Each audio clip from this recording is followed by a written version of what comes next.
এমন গোল চোখের প্রশান্তি, কালে ভদ্রে তার দেখা মেলে। ক্রিস্টিয়ানো রোনালদো, জলাতান ইব্রাহিমোভিচ, লিওনেল মেসিদের পা থেকে এমন গোলের দেখা পাওয়া যায় জাতীয় স্টেডিয়ামে, তাই দেখালেন হামজা চৌধুরী।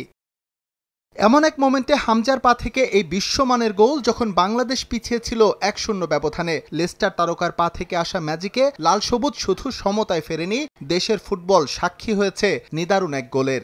হামজার গোলটা অবশ্যই ক্লাসিক। বাংলাদেশে আমরা বাইসাইকেল গোল দেখছি এবং এই আমাদের খেলাটা যে আপ টু দ্য মার্ক এবং এমন একটা জায়গায় পৌঁছেছে, এটা আমাদের জন্য গর্বের এবং আই থিঙ্ক এটা আমাদের গোল অফ দ্য ইয়ার হয়ে থাকবে বাংলাদেশের। এশিয়ান কাপ বাছাইয়ের আগে নেপালের বিপক্ষে এই ম্যাচ ছিল ড্রেস রিহার্সেল, সেখানেও ছিল ভুলে ভরা। যদিও ক্রীড়া উপদেষ্টা বলছেন উন্নতি করেছে দেশের ফুটবল। গোলে হেরেছিলাম, এই ম্যাচও লাস্ট মিনিটে গোলে ড্র হলো, তবে বাংলাদেশের খেলার উন্নতি হয়েছে যথেষ্ট এবং আশা করি আমাদের নেক্সট ম্যাচটা খুবই দর্শকদের সবার নজর নেক্সট ম্যাচের দিকে, বাংলাদেশ এবং ভারত ম্যাচ।